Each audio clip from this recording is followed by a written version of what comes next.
ஏம்மா குழந்தைக்கு இந்த மாதிரி சொல்லி கொடுக்குறிய கொஞ்சமாக அவங்க சொல்லி கொடுத்து என்ன சொல்லி கொடுத்தாங்க, நீ என்ன சொல்லி கொடுக்குற?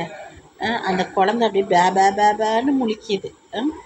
அது சொல்லும் போது அது முகத்தை பார்க்கும்போதே பாவமாக இருந்துச்சு. அதுக்கிட்ட போய் சொல்கிறீங்க, விஜய் அண்ணா, நான் உங்களுக்கு விஜய் அங்கிள் அங்கிள் எங்கள் அம்மாக்கிட்ட ஓட்டு போட சொன்னேன், என்னை திட்டுறாங்க, அடிக்கிறாங்க. இன்றைக்கி நீ விதை போடுற, இந்த விதை நீயே தான் அனுபவிக்கணும். அறுக்கும் போது பொய் சொல்லி கொடுத்தோம்னா குழந்தைங்க நாளைக்கு அதையே பிடிச்சி அந்த பொய்யை கண்டினியூ பண்ண ஆரம்பிச்சிச்சுக்குன்னு வச்சுக்கைய, நாளைக்கு நமக்கு தாம்மா பிரச்சனை. நம்ம எதை சொல்லி கொடுக்குறோமோ அதை தான் அதுங்க கையில் பிடிக்கணும். நீ இன்றைக்கி பொய் சொல்லி கொடுத்தீன்னா நாளைக்கு அதை கையில் பிடிச்சிக்கோங்க. சொல்லி கொடுக்கறத ஒரு நல்லது சொல்லி கொடுங்க.